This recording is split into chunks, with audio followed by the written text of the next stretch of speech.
یہ مہینہ ذی القعدہ کا مہینہ ہے۔ اس کے بعد جو آنے والا مہینہ ہے وہ ذی الحجہ کا مہینہ ہے۔ تو ذی الحجہ کے مہینے میں ہر عاشقان ابراہیم اور عاشقان اسماعیل علیہ السلام جو حضرت ابراہیم علیہ السلام اور حضرت اسماعیل علیہ السلام کی اداؤں کی سنت کو نقل کرتے ہوئے قربانیاں دیتے ہیں۔ تو میرے دوستوں اور بزرگوں، ہم جو قربانیاں دیتے ہیں ان کی بے شمار فضیلتیں ہیں، برکتیں ہیں، اور ان کا جو گوشت کا حکم ہے آج دیکھا جاتا ہے کہ وہ گوشت صحیح طریقے سے تقسیم نہیں کیا جاتا۔ اگر آپ قربانی دیتے ہیں تو ان کے 3 حصہ کیجئے، ایک حصہ غریب کا، ایک حصہ آپ کا، اور ایک حصہ آپ کے رشتہ داروں کا۔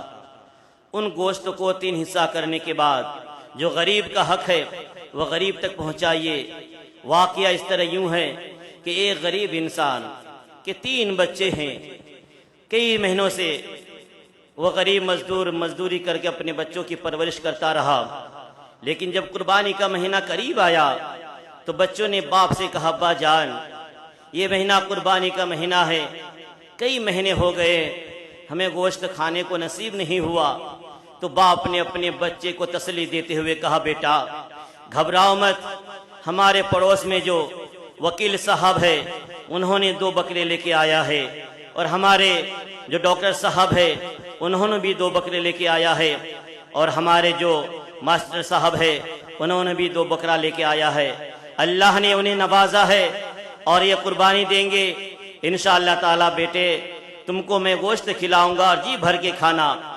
جب قربانی کا مہینہ، قربانی کی تاریخ قریب آتا گیا اور باپ بچے سب خوش ہیں کہ بچے کو میں گوشت کھلاؤں گا، کیونکہ باپ اتنا کمانے، اتنی اس کی حیثیت نہیں، اتنا اس کے پاس انکم نہیں، آمدنی نہیں کہ بچے کو گوشت کھلا سکے۔ قربانی کے بھروسے میں باپ نے اپنے بچے کو تسلی دیتے ہوئے کہا، بیٹا گھبراؤ مت، بچوں گھبراؤ مت، ان قریب میں تمہیں گوشت کھلاؤں گا۔ جب قربانی کی عید کی نماز پڑھ کے سب واپس آ گئے تو کوئی بھی ان کے گھر پہ گوشت لے کے نہیں گیا، اور جب بچوں نے کہا، ابا جان سب نے قربانی تو دے دیا لیکن ہمارے گھر میں کوئی گوشت لے کے نہیں آیا ہے، آخر کیا بات ہے؟ ابا جان آپ جائیے نا اور گوشت لے کے آئیے نا، ہمیں گوشت کھانے کا شوق ہے، کئی دن ہو گئے ہیں، کئی مہینے ہو گئے ہیں ہمیں گوشت دیکھنے کو نصیب ہی نہیں ہوا۔ باپ نے اپنے بچے کی بات سن کر آنکھوں میں آنسو کا سیلاب بہنے لگا۔ ماں بھی تڑپ رہی ہے، باپ بھی تڑپ رہا ہے، کیونکہ وہ ننھے بچے گوشت کے لیے بلک رہے ہیں اور بھوک پیاس سے تڑپ رہے ہیں، کیونکہ کچھ بھی نہیں کھایا۔ سب کا یہی تمنا تھا کہ گوشت کھائیں گے، گوشت روٹی کھائیں گے، لیکن گوشت کوئی گھر پہ نہیں پہنچایا۔ آخرکار بچے کی ضد پہ باپ نے ڈاکٹر صاحب کے گھر گیا اور کہا، ڈاکٹر صاحب آپ نے قربانیاں دی ہے، مجھے تھوڑا سا گوشت دے دیئے تاکہ میں اپنے بچے کو پکا کے کھلا سکوں۔ ڈاکٹر صاحب نے کہا بعد میں آنا۔ وہ مایوس باپ ڈاکٹر صاحب کے گھر سے واپس ہو لیتا ہے اور چلے جاتے ہیں وکیل صاحب کے گھر پہ۔ ان سے بھی کہا، وکیل صاحب آپ کے گھر میں میں آیا ہوں، تھوڑا سا گوشت دے دیجئے، میرے بچے گوشت کی طلب کر رہے ہیں، کئی مہینے ہو گیا ہے اسے گوشت کھانے کو نہیں ملا۔ وکیل صاحب نے کہا کہ ابھی تو تقسیم کر دیا، تم لیٹ آ گئے ہو، ہم نے تو تقسیم کر دیا، تھوڑا بہت بچا ہے جو ہم گھر والوں کے لیے رکھے ہیں۔ وہاں سے مایوس ہو کر کے یہ غریب باپ، یہ اداس باپ اپنے بچوں کی بات پہ، اپنے بچوں کی طرف دیکھ کر کے اپنی آنسو کو پوچھتے ہوئے چلے جاتے ہیں تیسرے گھر میں۔ جانے کے بعد اس سے بھی کہتے ہیں، بھائی جان آپ نے قربانی دی ہے، آپ کے گھر میں اگر گوشت ہے تو تھوڑا سا دے دیجئے، کیونکہ میرے بچے نے کئی مہینے سے گوشت نہیں کھایا ہے، آج طلب کر رہے ہیں، انہیں گوشت کھانا ہے۔ لیکن وہاں سے بھی اسے مایوسی ہو کر واپس ہونا پڑا۔ باپ مایوس ہوتا ہوا، اداس ہوتا ہوا، پاؤں لڑکھڑاتا ہوا، آنسو کو پہنچتا ہوا اپنے گھر کی طرف رواں دوا ہے۔ اب باپ سوچ رہا ہے کہ میں اپنے گھر پہ جا کر بچے کو کیا جواب دوں، بچے کو کون سا چہرہ दिखाऊं, क्यों मैंने बच्चों से वादा करके आया था बेटे घबराओ मत, मैं गोश्त लेके आ रहा हूं, लेकिन गोश्त ना मिला।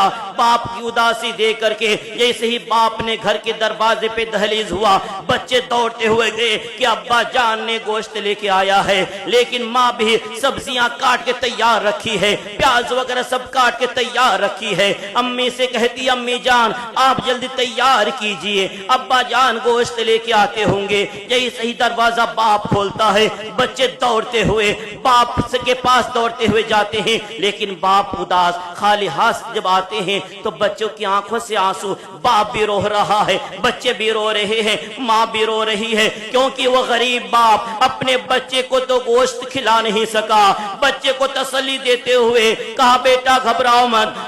बाप की आंसू देख करके बच्चे कहने लगे अब्बा जान हमें भूख नहीं है, हमें नहीं गोश्त खाना है, हमें गोश्त नहीं खाना है, हमें भूख नहीं लगी है।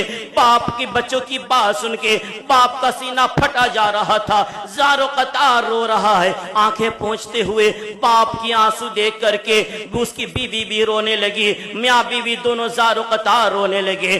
बच्चे ने मियाँ बीवी माँ बाप की रोना देख करके, माँ बाप की तड़प देख करके बच्चे ने कहा अम्मी जान अब्बा जान आप घबराइए मत, हमें गोश्त नहीं खाना है, हमें भूख नहीं लगी है। बच्चे उदास होकर के अपने कमरे में चले गए और माँ बाप उदास बैठे हैं। कुछ दिन के बाद थोड़ी ही देर में गांव के शहर के इलाके में लाइट चली गई और जो डॉक्टर साहब, वकील साहब और जो भी मास्टर साहब अपने फ्रीजर में गोश्त जमा करके रखा था, लाइट चली गई। 3 दिन तक लाइट नहीं आई और जब 3 दिन के बाद लाइट आई वो सारा गोश्त खराब हो चुका था। वो गरीब बाप अपने बच्चे को लेकर रोड के ऊपर निकला कि लाइट नहीं है, चलो बाहर घूम के आते हैं। तो वही डॉक्टर साहब जो फ्रीजर में गोश्त जमा करके रखा था, वही वकील साहब जो फ्रीजर में गोश्त जमा करके रखा था, ये नियत से कि हम अपने आप बांट के खाएंगे। लाइट चले जाने की वजह से लाइट 3 दिन से गायब रही, 3 दिन तक लाइट नहीं आई। लाइट नहीं आने की वजह से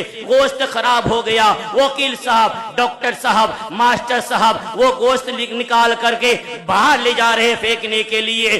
बाप को दे, बाप और बेटी बच्चे जब रास्ते में घूम रहे हैं, ये देख करके बच्चे ने कहा अब्बा जान क्या रब ताला ने इनको कुर्बानी देने का हुक्म यही दिया है कि कुर्बानी का गोश्त कचरे में डाला जाए, गंदी जानवर को खिलाया जाए, ये गोश्त उनका हक है या हम गरीबों का हक है? इतना सुनना था। वो डॉक्टर साहब, वकील साहब के पांव के तले जमीन खिसक गई। मेरे दोस्तों और बुजुर्गों, कहने का मतलब क्या है कि हमें चाहिए, हम कुर्बानी देते हैं तो कुर्बानी का जो तीसरा हिस्सा है वो गरीब का हिस्सा है। हमें चाहिए कि वो हिस्सा हम गरीब तक जरूर पहुंचाएं ताकि उनकी दुआ हमें लग जाएगी। मेरे दोस्तों और बुजुर्गों, आज हमारे मुआशरे में यही हो रहा है। हम कुर्बानी का गोश्त देते हैं, लेकिन किसको देते हैं? मालदार को देते हैं, गरीब को छोड़ देते हैं, मालदार को देते हैं ताकि वो भी हमें दे। मेरे दोस्तों और बुजुर्गों, गोश्त का कुर्बानी का मसला है। कुर्बानी का मसला ये है कि आप उनका 3 हिस्सा कीजिए, एक हिस्सा आपके लिए,